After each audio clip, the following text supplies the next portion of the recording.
आप अपने बारे में बताइए बाबा जी। ले आओ, दौड़ के ले आओ। ऋषि मुनियों दर्शन अध्यात्म के देश भारत में ऐसे कई संत हुए जिन्हें दिव्य संत कहा जाता है। ऐसे ही एक दिव्य संत थे देवराहा बाबा। देवराहा बाबा जाने माने सिद्ध पुरुष और एक कर्मठ योगी थे।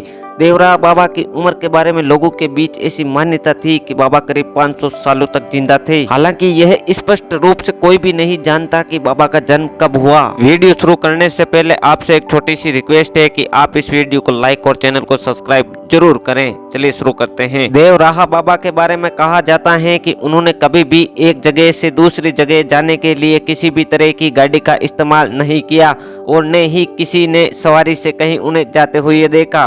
भक्तों का मानना था कि बाबा पानी पर बहुत ही आसानी से चल लेते थे।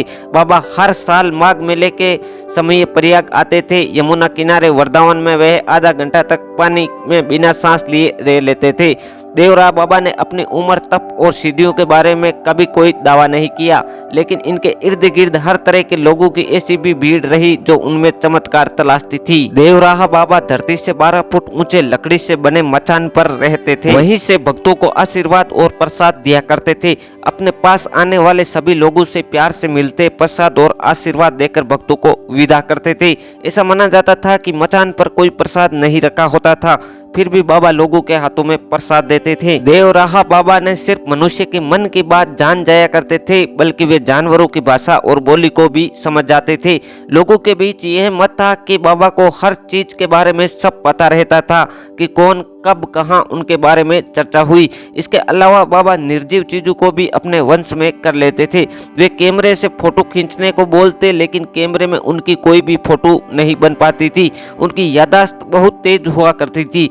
वे एक बार किसी से मिल लेते तो वर्षों बाद भी उसके खानदान के बारे में बता देते थे। देवराहा बाबा के भक्तों में कई बड़े बड़े राजनेता व अधिकारियों का आना जाना लगा रहता था, पर सबसे ज्यादा मशहूर हुए आपातकाल के बाद चुनाव में जब इंदिरा गांधी चुनाव हार गई तो वे भी देवराहा बाबा से आशीर्वाद लेने के लिए पहुंच गई।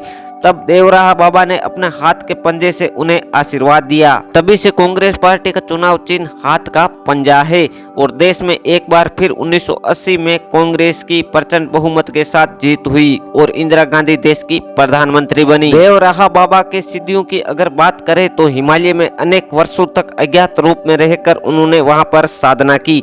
वहां से वे उत्तर प्रदेश के देवरिया जिले में पहुंचे। वहां वर्षों निवास करने के कारण ही उनका नाम देवराहा बाबा पड़ा।